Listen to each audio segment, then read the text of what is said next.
Huntley was born in Grimsby in Lincolnshire on the 31st of January 1974. He had a turbulent time at school and was often the target of bullying. So I think this created a bit of a sense of shame in Ian Huntley, something that is often at the root of a lot of men like him in terms of what they go on to do. So he started off as somebody who was always the kid that was a bit odd, the odd one out, the one who's a bit of a loner. In December 1994, Huntley met 18-year-old Claire Evans. They had a whirlwind romance and were married within weeks. His wife, Claire, quickly found that he had a terrible temper. She later claimed that she feared for her life and that he would often put his hands round her neck. Ian Huntley is somebody who is not capable of having a normal relationship with a woman, so he moves very quickly because he wants to maintain a sense of control within his relationships. So he will breeze into women's lives, this knight in shining armour, full of charm and compliments, and will kind of try and wind them in. Huntley's marriage didn't last long. His wife Claire had started a relationship with his younger brother Wayne. Despite the marriage being all but over, Huntley refused to grant her a divorce until 1999 to prevent their relationship from becoming official. He'd always felt incredibly threatened by his younger brother. He took the attention away from him when he came into that family. And because of Ian Huntley's narcissistic tendencies, he's always going to feel he's being outdone by his brother. While still married to Claire, Huntley fathered a daughter with a 15-year-old girl in 1998. I think it would be fair to say that Huntley demonstrated throughout his adolescence and early manhood that he had an unhealthy appetite in younger and younger women.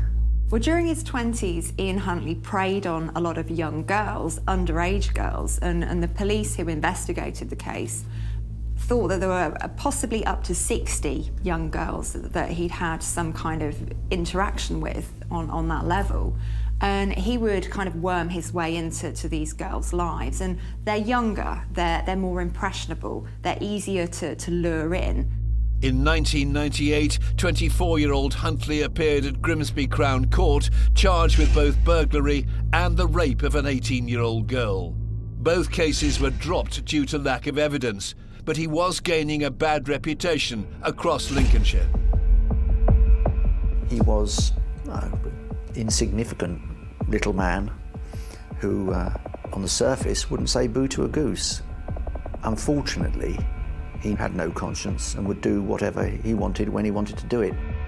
In February 1999, Huntley met 22-year-old Maxine Carr, and after dating for just 4 weeks, they moved in together.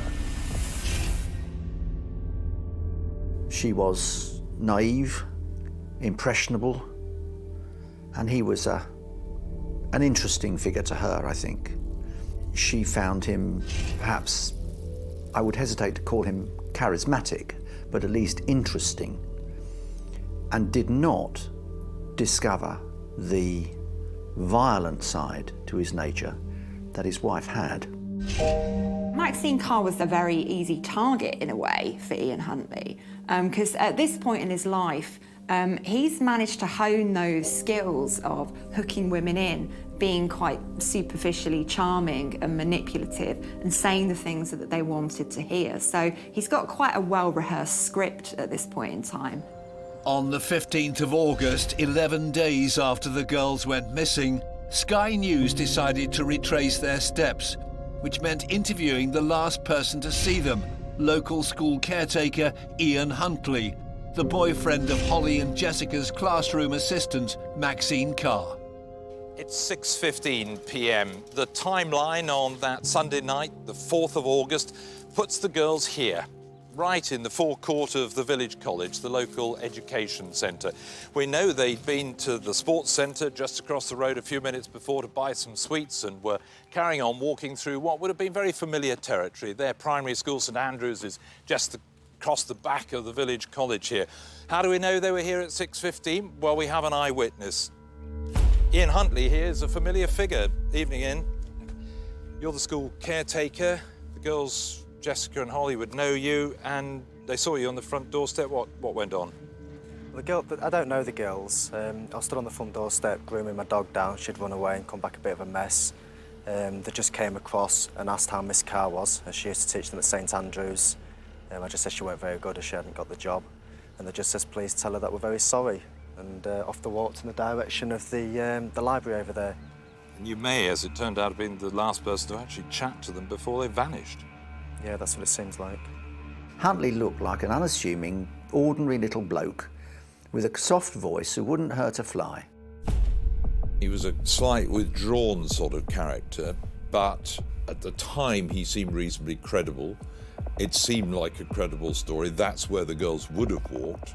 So when I talked to him, I had an open mind. I certainly at the time wasn't thinking, this is the guy that's done them harm. Maxine Carr was also keen to appear on camera. We interviewed her in the middle of the village and got her to tell us about her relationship with the girls. They're ever so funny, they're brilliant, they're kind to everybody. They wouldn't say a bad word about anybody. And they love their families and everything, which is why nobody believes that they would ever run away. They was very close to all their family. This is something I'll probably keep for the rest of my life, I think. It's what Holly gave me on the last day of term. She was very upset, and that's the kind of girl she was. She was just lovely, really lovely. In the conversation, we realised a few minutes afterwards, she spoke about the girls in the past tense. When I was talking to her live, didn't really occur to me, but a couple of minutes afterwards we said thanks very much and she walked off, and my producer said, just play that tape again. I'm sure she was talking about the girls in the past tense. Often, the perpetrator is among the searchers, not without exception, but often, because they want to admire their own handiwork. Could it be the person responsible for Holly and Jessica's disappearance had been under the noses of detectives from day one? On the 16th of August 2002, 12 days after the disappearance of 10-year-old schoolgirls Holly Wells and Jessica Chapman, local caretaker Ian Huntley and his girlfriend Maxine Carr had been taken in for questioning by police. Interviews given by the pair on Sky News had roused the suspicions of detectives.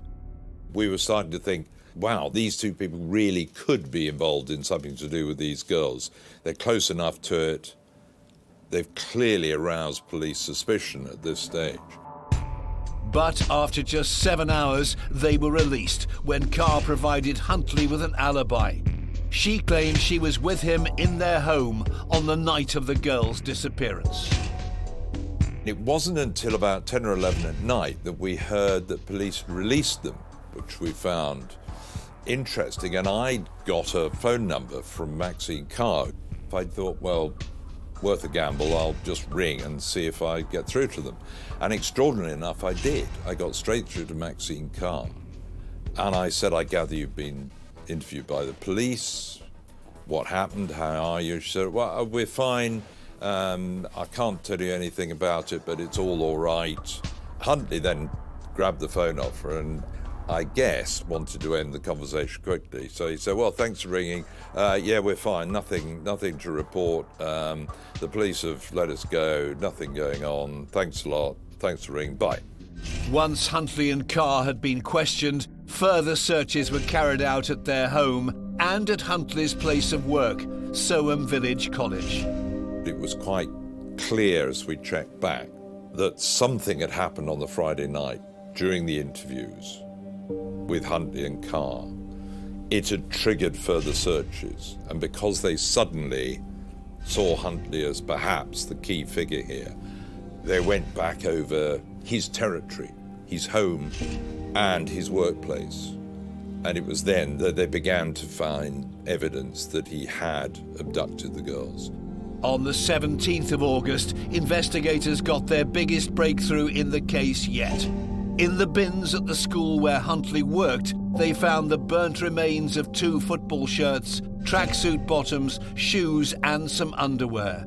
Forensic expert Peter Lamb identified the clothes as those belonging to Holly and Jessica. One of the crucial items in this particular case was the tops that the little girls were last seen in. These were unusual, and this helped us tremendously to build up a picture of the types of fibres that it would be easy for us to find. Whenever two human beings interact, there is an exchange of material, be that something as tiny as DNA, up to something less subtle like a fibre, up to saliva or bodily fluids, blood.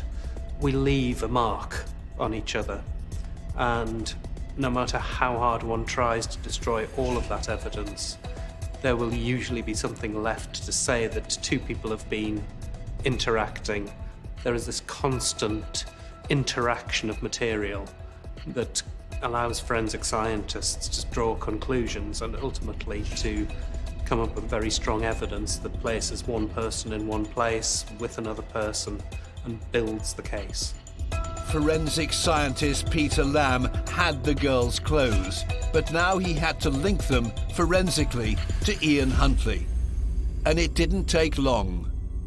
During the examination of the items from the bin, I found 5 human head hairs. These head hairs were compared with Holly's hair and Jessica's hair. They didn't match either of those two, but they did match Ian Huntley's hair. This vital evidence led to the arrest of both Ian Huntley and Maxine Carr on the very same day, the 17th of August, on suspicion of abduction and murder.